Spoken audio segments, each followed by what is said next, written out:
இந்தியாவிற்கான தங்கப்பதக்க கனவு தகர்ந்திருக்கு. கிட்டத்தட்ட ஒரு தங்கத்தை கையில் கொடுத்துட்டு அதை தட்டி விட்டால் என்ன நிலமையில இருக்குமோ அந்த மாதிரி தான் இப்போ நடந்திருக்கு. வினேஷ் போகத் அப்படிங்கிற மல்யுத்த வீராங்கனை தன்னுடைய உச்சக்கட்ட சோகத்தில் இருக்காங்க அப்படின்னு சொல்லணும். அவங்களுடைய அந்த கடைசி 2-3 நாட்களில் என்ன நடந்துச்சு, எவ்வளோ பெரிய கஷ்டத்தை அவங்க இப்போ தாண்டி வந்துட்டு இருக்காங்க. இன்ஃபேக்ட் சொல்லணும்னா அவங்க தாண்டவே முடியாத கஷ்டமாக இருந்திருக்கு அவங்களுக்கு அது. அண்ட் இப்போ அந்த ஸ்டேஜில் தான் still now she is there. And எப்படியாவது அட்லீஸ்ட் ஒரு வெள்ளி பதக்கத்தையாவது நம்ம இந்தியாவுக்கு எடுத்துகிட்டு போயிட மாட்டோமா அப்படிங்கிற ஸ்டேஜில் தான் அவங்க இப்போ இருந்துகிட்டு இருக்காங்க. என்ன நடந்துச்சு இந்த கடைசி 2-3 நாட்களில் வினேஷ் போகத்தோட வாழ்க்கையில், எப்படி இந்த தங்கப்பதக்கம் மாறுச்சு, என்னதான் இவங்க லைஃப்பில் நடந்தது, அண்ட் இதுக்கு பின்னாடி இருக்கிற மிகப்பெரிய சதி என்ன அப்படிங்கிறதெல்லாம் நம்ம இந்த வீடியோவில் விரிவாக பேசுவோம்.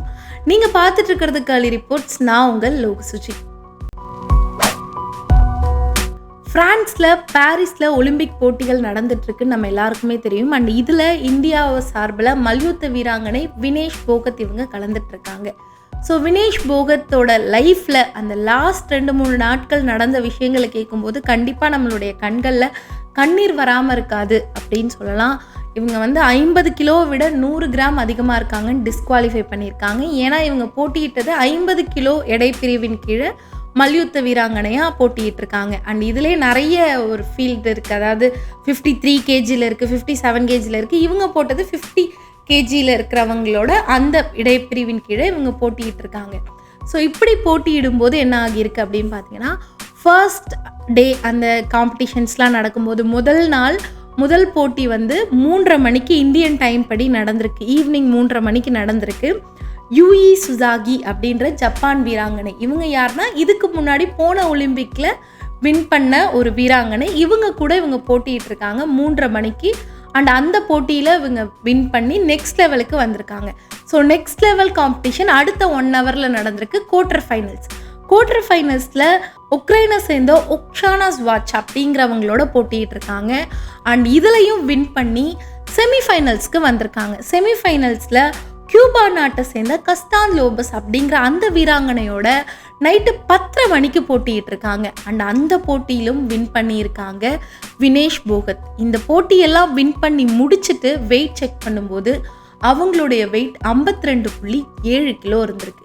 எப்படியாவது இந்த வெயிட்டை குறைச்சிடணும், ஏதாவது பண்ணி இந்த வெயிட்டை கம்மி பண்ணி 50 கிலோக்குள்ள நான் அடுத்த நாள் காலையில் இருந்திருக்கணும் அப்படின்னு சொல்லி முடிவு பண்ணியிருக்காங்க.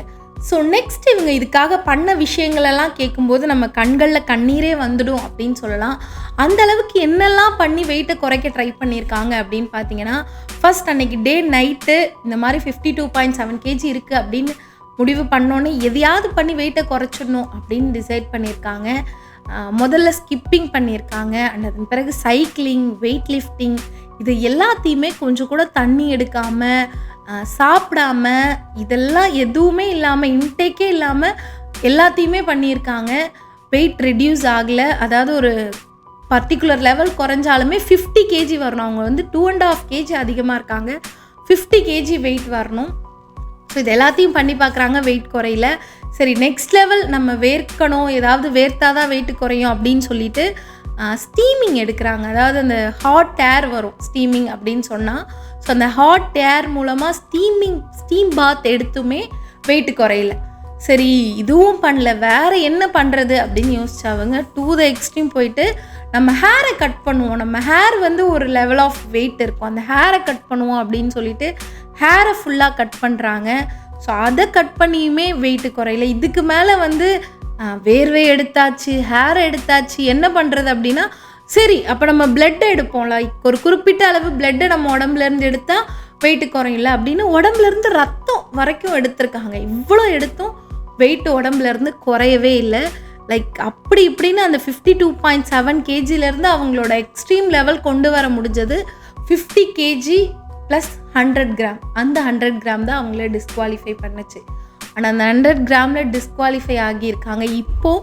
அண்ட் நவ் அவங்க அடுத்த லெவல் அப்பீலுக்கு போயிருக்காங்க. அண்ட் அது என்ன விஷயம் அப்படின்னு நான் சொல்கிறதுக்கு முன்னாடி, வினேஷ் போகத்தோட இந்த ஒரு தங்கப்பதக்கம் கை நழுவிய விஷயத்தை ஏன் மக்கள் இவ்வளோ உற்று நோக்குறாங்க, அண்ட் இதுக்கு பின்னாடி ஒரு மிகப்பெரிய சதி இருக்குன்னு சொல்கிறதுக்கு காரணம் என்ன அப்படின்னா, வினேஷ் போகத் கலந்துக்கிட்ட அந்த போராட்டம் தான். ஆமாங்க, இந்திய மல்யுத்த கூட்டமைப்போட முன்னாள் தலைவர் பிரிஜ் பூஷன் சரண் சிங் அப்படிங்கிற இவரை எதிர்த்து மல்யுத்த வீராங்கனைகள் எல்லாருமே போராட்டத்தில் இறங்கினாங்க. அதில் முதல்ல இறங்கினவங்களில் ஒரு ஆள் தான் இந்த வினேஷ் போகத். ஸோ வினேஷ் போகத் அவர்கள் இந்த மாதிரி இந்த மல்யுத்த கூட்டமைப்போட தலைவர் பிரிஜ் பூஷன் சரண் சிங் பெண்கள் கிட்ட பாலியல் ரீதியாக தப்பாக நடந்துக்கிறாரு அப்படின்னு அவர் மேலே பாலியல் புகார் கொடுக்கணும், அவரை கைது பண்ணணும் அப்படின்னு பல மல்யுத்த வீரர்களும் வீராங்கனைகளும் ரோட்ல இறங்கி போராடினாங்க. அண்ட் இது மிகப்பெரிய கேஸ் ஆச்சு. ஒட்டுமொத்த இந்தியாவுமே அந்த வீரர்களுக்காகவும் வீராங்கனைகளுக்காகவும் குரல் கொடுத்தாங்க. அண்ட் அதன் பிறகு அவர் கைது செய்யப்பட்டார். அண்ட் அவர் பிஜேபியில் இனிமே எம்பி கிடையாது அப்படின்னு நீக்கப்பட்டார். இந்த மாதிரி அடுத்தடுத்து பல விஷயங்கள் நடந்துச்சு.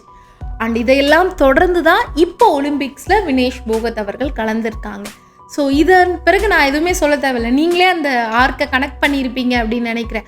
இங்கே இந்த மாதிரி போராட்டம் நடக்குது, அவர் மேலே இந்த மாதிரி ஆக்ஷன் எடுக்கிறாங்க. அண்ட் இப்போ ஒலிம்பிக்கில் கலந்துருக்க வினேஷ் போகத் கையிலேருந்து தங்கம் பறிக்கப்படுது.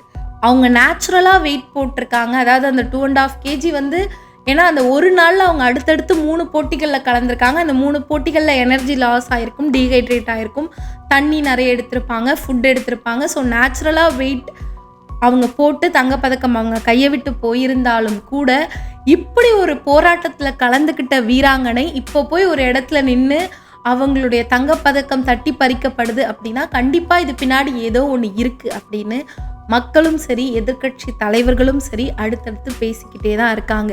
ஸோ இப்படி இவ்வளோ பேர் இவ்வளோ விஷயம் பேசப்பட்டாலும் இவ்வளோ கஷ்டப்பட்டு கடைசியில் அவங்க கையிலேருந்து அந்த தங்கம் பறிக்கப்பட்டிருக்கு.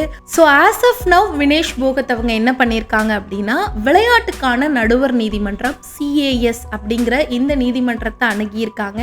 ஸோ இங்கே இவங்க வந்து அப்பீல் போயிருக்காங்க. அங்கே என்ன கேட்டிருக்காங்க அப்படின்னா, நான் வந்து தங்கத்துக்கான போட்டியில் ஈடுபடணும், நான் வந்து எந்த ஒரு தவறான விஷயங்கள்லையும் ஈடுபடலை, இந்த மாதிரி நான் ஒரு ட்ரக் எடுத்து இந்த மாதிரி ஏதாவது இஷ்யூ ஆகி தவறாக என்ன அறிஞ்சு நான் எதுவுமே செய்யலை, வெயிட் கெயின் அப்படிங்கிறது நேச்சுரலாக ஒன்று நடந்திருக்கு, அதுக்கு என் மேலே எந்த தப்பும் கிடையாது, அதனால நான் வந்து எப்படியாவது ஃபைனல் ரவுண்டுக்கு போட்டியிடுறதுக்கு நீங்கள் அனுமதிக்கணும் அப்படின்னு சொல்லி அப்பீலுக்கு போயிருக்காங்க. ஸோ இவங்க இப்படி அப்பீல் பண்ணாலுமே தீர்ப்பு இவங்க பெரும்பாலும் எதிர்பார்க்கறது என்னன்னு பார்த்தீங்கன்னா, அட்லீஸ்ட் வெள்ளி பதக்கத்தையாவது இவங்க பகிர்ந்துக்கணும் அப்படிங்கிறது தான். மேக்சிமம் இந்த மாதிரி ஒரு தீர்ப்பு தான் வினேஷ் போகத்துக்காக வரும்னு இந்தியர்களாலையும் எதிர்பார்க்கப்படுது. அதாவது வெள்ளி பதக்கம் இவங்க அரையிறுதி வரைக்கும் போய் ஃபைனல்ஸ் கிட்ட போய் தான் இவங்களுக்கு இந்த டிஸ்குவாலிஃபிகேஷன் வந்திருக்கிறதுனால வெள்ளி பதக்கத்தை 2 பேரும் பகிர்ந்துக்கணும் அப்படின்னு சொல்கிறதுக்கு வாய்ப்பு இருக்குன்னு எதிர்பார்க்கப்படுது. ஆஸ் ஆஃப் நவ் வினேஷ் போகத் சார்பாக வாதிடுறவங்க சொல்கிறதும் அதாக தான் இருக்குது, வெள்ளி பதக்கத்தையாவது இவங்களுக்கு வந்து பகிர்ந்து கொடுங்க அப்படின்னு தான். அண்ட் அந்த சைட்லேருந்து என்ன சொல்கிறாங்க அப்படின்னா, ஒலிம்பிக் சீஃப்ஸ் எல்லாருமே சேர்ந்து வாய்ப்பே கிடையாது, 2 வெள்ளி பதக்கம் தர்றதுக்கு சான்ஸே இல்லை அப்படின்னு அந்த சைட் சொல்கிறாங்க. பட் இதோடைய வாதங்கள் 2 பக்கமும் போய்கிட்டே தான் இருக்குது. இதோடைய தீர்ப்பு இன்னும் வரல அப்படின்னு சொல்லணும். நான் இந்த தீர்ப்பு வந்தோடனே தான் வீடியோ பண்ணணும் ரொம்ப நேரமாக வெயிட் பண்ணேன், பட் அது இன்னுமே வரல. அந்த வாதங்கள் 2 பக்கமும் போயிட்டுருக்கு. ஸோ நம்ம வெயிட் பண்ணி தான் பார்க்கணும். ஸோ ஒரு வேளை இவங்களுக்கு அட்லீஸ்ட் வெள்ளி பதக்கமாவது கிடைக்குமா, அதுவாவது இந்தியாவுக்காக எடுத்துகிட்டு வருவாங்களா அப்படின்னு. அண்ட் இந்த வெள்ளி பதக்கம் கிடைக்கல அப்படின்னா ஒலிம்பிக்கில் அவங்க பதக்கம் வாங்க வாய்ப்பே கிடையாது. ஏன்னா இந்த மாதிரி விஷயங்களெல்லாம் தாண்டி இதையெல்லாம் கடந்து வந்து அவங்களுடைய ரிட்டையர்மெண்ட்டையும் அவங்க அறிவிச்சிட்டாங்க வியாழக்கிழமை. இதுக்கு மேலே என்னால் போட்டியிட எதுவும் முடியாது, இதுதான் என்னுடைய கடைசி போட்டிகள் அப்படின்னு அவங்களுடைய ரிட்டையர்மெண்ட்டையும் அவங்க அறிவிச்சிட்டாங்க. So this is the final. ஒருவேளை அந்த வெள்ளி பதக்கம் கிடைச்சா மட்டும்தான் அதை எடுத்துகிட்டு வர முடியும், அதுவும் இல்லை அப்படின்னா எதுவுமே கிடையாது. ஒரு வீராங்கனை ஒரு நல்ல விஷயத்துக்காக போராடினாங்க, அதே மாதிரி அந்த ப்ளே கிரவுண்ட்லேயுமே அவங்களுடைய ஒட்டுமொத்த போராட்டத்தையும் கொடுத்தாங்க, அதே மாதிரி இந்தியாவோட தெருக்களில் இறங்கியும் அவங்களுடைய ஒட்டுமொத்த போராட்டத்தையும் கொடுத்தாங்க. எல்லாத்தையுமே கொடுத்து அவங்க கடைசியாக வின் பண்ணது அப்படின்னா மக்களுடைய மனசு மட்டும்தான். ஒட்டுமொத்த இந்தியாவே அவங்களுக்கு வெயிட் பண்ணுது. மனசார அவங்க திரும்பி வரும்போது அவங்கள வரவேற்க ஒட்டுமொத்த இந்தியாவும் காத்திருக்கும் அப்படிங்கிறது தான் இப்போதைய நிலைமை.